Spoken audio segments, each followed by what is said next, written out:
It was 2:04 a.m. when the sound of tires crunching on gravel pulled me out of my uneasy sleep.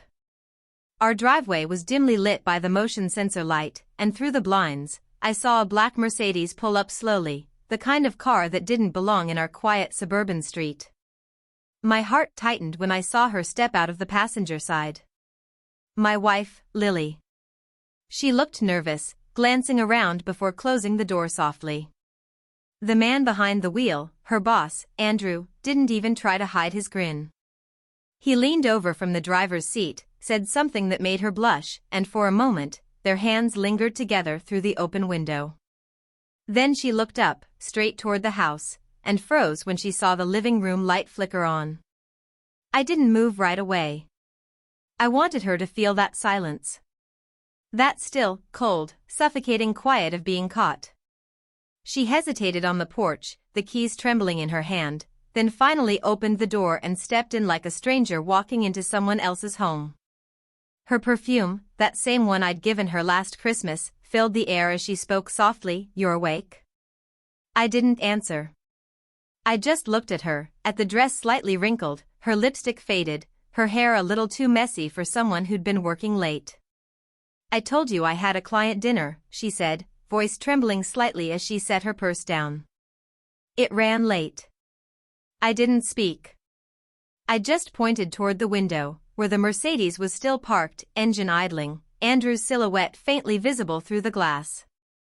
"Your boss usually drives you home from client dinners at 2 in the morning?" I asked quietly. Her eyes darted toward the window, panic flickering in them before she forced a weak laugh. "It's not like that, please don't start." But she didn't know I already knew. For weeks, I'd noticed the changes. The late nights. The sudden interest in dressing up for meetings. The new phone password. The way she started keeping her phone face down, her smile tightening whenever I asked about her day. At first, I thought it was stress, she'd been promoted recently, and I wanted to believe she was just busy. But then came the night she forgot her phone at home while rushing out. It buzzed on the table, and the screen lit up with a message, "Can't wait to see you tonight, beautiful, I'll drive." The name on the message, Andrew, work. I'd spent the next few weeks pretending nothing had changed. Because sometimes silence gathers more truth than confrontation ever could. Now, as she stood in front of me, eyes wide, breath shallow, the truth was all over her face. "We were just talking," she said. "He offered to drop me since it was late." I walked past her, opened the curtain, and gestured toward the car. "Then why's he still waiting outside?" She froze. I could see the war behind her eyes, to run, to lie, to explain. But before she could speak, the headlights blinked once, and the car rolled away slowly down the street. I let out a small, humorless laugh. "Guess the conversation's over." Her shoulders dropped, and she whispered, "You're making this into something it's not." "Then what is it, Lily?" I asked, my voice sharper than I meant it to be. Because no married woman gets dropped off at 2 a.m. by her boss, looking like she just left a hotel. Tears filled her eyes instantly.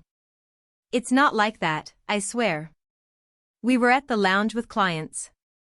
They left early, and we stayed to discuss." I interrupted. "To discuss work over wine? With your hand on his arm? You think I don't see what's going on?" She broke then, the tears spilling down, her voice cracking as she said, "It just happened, okay? I didn't mean for it to. He was there when you weren't. You've been distant, always working, always tired. That was it. The line every cheater rehearses." I stared at her, my chest tightening with anger and disbelief. "So this is my fault now?" "No," she whispered, shaking. I didn't know how to stop it." For a long moment, neither of us spoke. The clock ticked loudly in the corner. The house that once felt like home now felt like a stage for betrayal. I walked over to the side table, picked up my car keys, and said quietly, "You didn't stop it because you didn't want to." Her face crumpled. "Please, don't go. We can fix this. I'll quit my job, I'll end it. But her words blurred into background noise.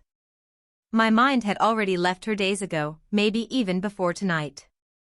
I looked around one last time, the pictures on the wall, the couch where we used to laugh, the kitchen where we used to cook side by side. All of it suddenly meaningless.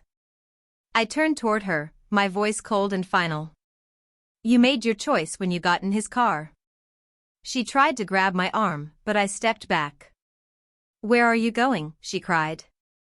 I gave her the truth she never expected.